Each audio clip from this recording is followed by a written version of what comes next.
I hope my colleagues, all of you are well. I'm Iyad Al-Amawi, the Relief Committee representative and a free journalist for multiple channels. Also, I'm NGO's coordinator here for a lot of charities over the ground in Gaza. Thank you, Dr. Nidal, for your interest and for your nice introduction about the catastrophe in Gaza. As my colleagues know, what's happening now in the Gaza town, I mentioned that in my last report, like something like silent occupation. What's happening in Gaza today described as a silent occupation, carefully designed to throw a plan that appears humanitarian on the surface, but is deeply malicious at its core, allowing trucks to enter and conducting airdrops of food and basic needs, supplies with the limited numbers also for trucks is presented to the world as an act of human compassion aimed at easing the life and easing the catastrophe here crisis. Yet at the same time, there's a deliberate disruption of civilian ministers and local institutions responsible for managing the economy and community here, affairs creating a state of intentional chaos. This strategy results in multiple shapes. The first one, increased humanitarian suffering. Aid arrives in an unorganized manner without fairness or stability in distribution, deepening the scenes of deprivation. The second thing is dismantling of administrative structure. When ministers are paralyzed, people lose trust in our local national institutions. And also this has become dependent on external actors also. So the third one, imposing a destroyed reality. Life seems barely merely possible. But in reality, and filled with continuous catastrophe, continuous crisis that gradually push residents to consider migration or displacement or accept any solutions. Something that was happened in the GHA warehouses. The people went there multiples and still going there to seek food, even thought the trucks entering the Gaza because there is no organization supervised over the distribution with the fairness, with the depending on database system for UN agencies. The fourth roots of this plan is normalizing control. The occupation also portrays itself to the international public as facilitating aid delivery, while in reality, it wages a battle more insidious than direct warfare, starving people and dismantling their society. This is what I mentioned before, Dr. Nidal and my colleagues, engineering chaos. Engineering chaos led the full collapsation for the society and any civilians affairs that can manage our civilian life. So it's not fair, something like that. So as a new phase of the war, when Gaza maybe approaches a large scale displacement looms.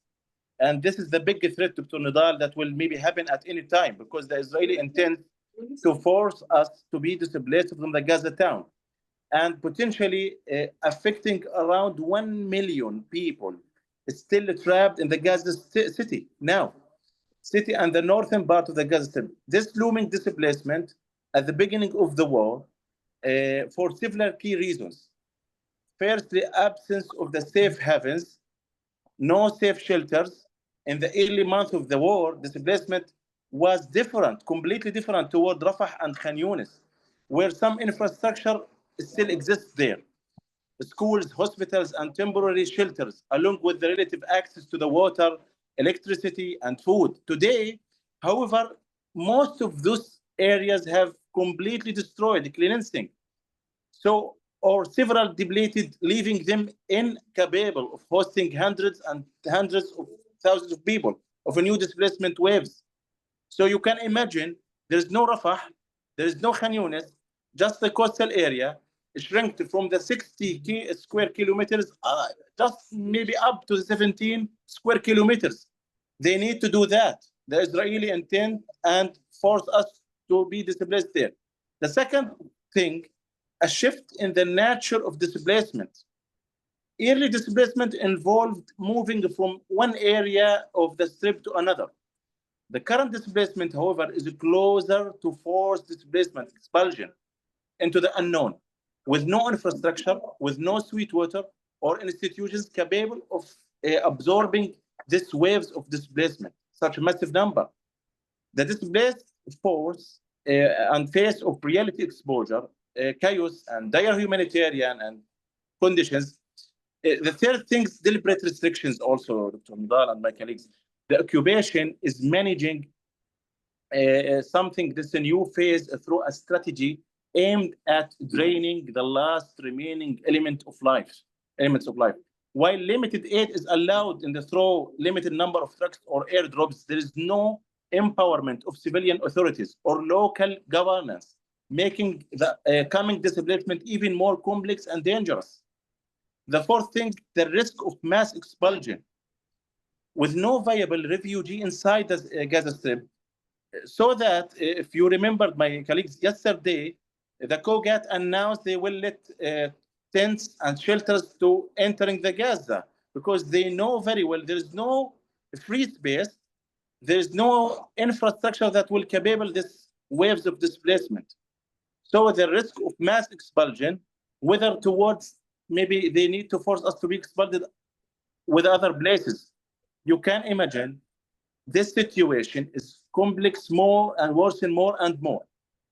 In the last point, I will talk about the shadow economy that the Israeli made now after they let the trucks entering to the Gaza. It's very important note to know under normal conditions in any region in the world, markets reflect the balance between supply and demand. While a structured system of production and distribution during wars and blockades, this is balance collapses, giving rise to what is known as a shadow or phantom economy. Production is no longer central. Activity revolves around the trading, whatever is available, through monopolization or black markets. What's happening now? The economy expands also in numerical terms. This is very important because this is clarification of why all of the world asks about inflation in prices. This is the main reason. Yet shrinks in real value of goods and services also. The third point of the shadow market, a small group of profiteers and brokers emerges, enriching themselves for the expense of the suffering majority. The second point, how the shadow economy operates in Gaza now. This is very important. Several mechanisms are particularly visible in the Gaza now.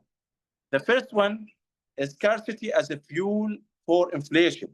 Every rare items, flour or oil, medicines, or others goods becomes an object of extreme price hikes. The second, aid turned into a commodity. Some humanitarian shipments are diverted and sold at inflated prices, depriving those in need. Currency distortion also, which reduced cash flow in the Gaza now, goes rocket in price relative to local income, eroding purchasing power. The fourth point, black market networks. Now we have a black market networks here, informal and unregulated supply chains emerge, reinforcement the shadow economy. So the social impact of inflation here, it increased the suffering and worsening the situation for the people who is starved until or more than 130 days. Collapse of the middle class families that could previously endure are no longer able to keep up the rising costs also, even though the entering some number of trucks. The second, deepening inequality. A small minority profits from imports and monopolize, while the vast majority struggles for bread. The third, shift in consumption patterns. People tend to poor. The quality of neutrality weakens substantially, simply to survive. A breakdown of trust also. Communities view traders or certain actors as profiteers exploiting widespread suffering. So it's another weapon of war. The economy now, the Israeli use it as another weapon of war for increasing the suffering. Starvation as a policy, control of supply routes, societal weakening. So, in my expectation for the future consequences here in Gaza, if the current trajectory continues, the consequences of will be dire. A prolonged famine, rising mortality, especially among children and the sick, total collapse of the local economy, no production, no formal trade, only black market survival, and also a compound social crisis, internal displacement, family breakdown, and rising crime rates also. So the pathway for response, this is the bigger questions, and we must answer about this. As you mentioned, Dr. Nadal, we must take actions. Addressing the shadow economy and inflation require urgent measurements. Firstly, open safe humanitarian corridor for food and medicines, bypass intermediaries, monitor aid distribution to prevent diversions into market, establish a free or subsidized and distribution system centers in displacement area, and let the UN agency control the full distributions with their depending on over their database, and also document economic violations and submit them to international bodies as a part of war crime evidence. So in my final speech, the shadow economy in Gaza, not just an economical crisis. It's a deliberate mechanism of starvation, a weapon of war as destructive as a bomb and shells, accelerating inflation traps civilians between poverty and hunger, and demands urgent international intervention to guarantee direct aid delivery and dismantle the blocked market system, the black market system that perpetuate the catastrophe. So this is a big issue now. We have two big cases. The hidden plan for the Netanyahu to force us to be displaced from the Gaza town and to the unknown destination, and also the starvation and the black market and collapsation of the economies here. So this is the main goal that we must talk about and increase our clarification in the international community for that.